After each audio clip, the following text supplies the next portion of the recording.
ഇവിടെ പറയുന്ന പാപങ്ങളുടെ മോചനത്തിനായി നിങ്ങൾ ഓരോരുത്തരും യേശു ക്രിസ്തുവിന്റെ നാമത്തിൽ സ്നാനമേൽപ്പിൻ, അപ്പോൾ പരിശുദ്ധാത്മാവെന്ന ദാനം ലഭിക്കും.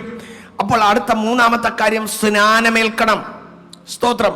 അപ്പോൾ നിങ്ങൾ ചോദിക്കും, സ്നാനമേൽക്കാതെ പരിശുദ്ധാത്മാവ് കിട്ടത്തില്ലയോ? നിശ്ചയമായും കിട്ടും. ഞാൻ ആദ്യം പ്രാപിച്ചത് പരിശുദ്ധാത്മാവാണ്, പിന്നീടാണ് ഞാൻ സ്നാനമേറ്റത്. അതുപോലെ തന്നെ പല കുടുംബങ്ങളിലും അവർ സ്നാനമേൽക്കും മുമ്പെയാണ് പരിശുദ്ധാത്മാവ് അവർക്ക് ലഭിച്ചത്. അവർ വചനം കേട്ടുകൊണ്ടിരുന്നവരുടെ മേൽ പരിശുദ്ധാത്മാവ് വന്നു. എന്താണ് കാര്യം? ദൈവ വചനത്തെ അംഗീകരിച്ച് കൽപ്പന അനുസരിപ്പാൻ അവരുടെ ഹൃദയം ഒരുക്കപ്പെട്ടു, സമർപ്പിക്കപ്പെട്ടു. ആമേൻ, സ്തോത്രം. എന്ന് പറഞ്ഞാൽ ക്രൂശിലെ കള്ളൻ സ്നാനമേറ്റില്ലെങ്കിലും കർത്താവിന്റെ അടുക്കൽ പോയി.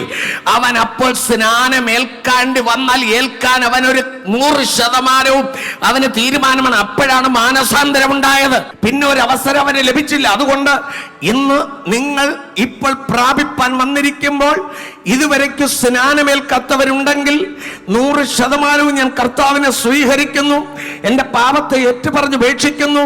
ആമേൻ. സ്നാനപ്പെടാൻ കർത്താവിന്റെ കൽപ്പന അനുസരിപ്പാൻ ഞാൻ തയ്യാറാണ്, 100% തയ്യാറാണ്.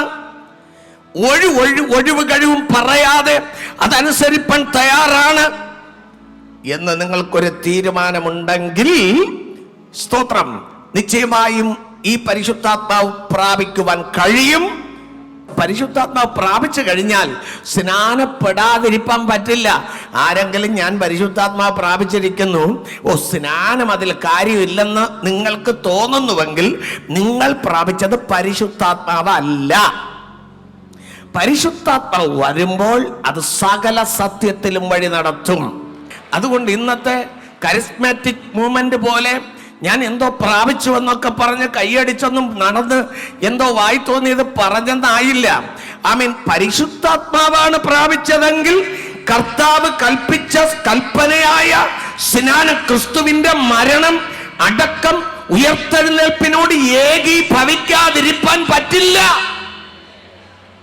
പരിശുദ്ധാത്മാവ് സമാധാനം തരില്ല.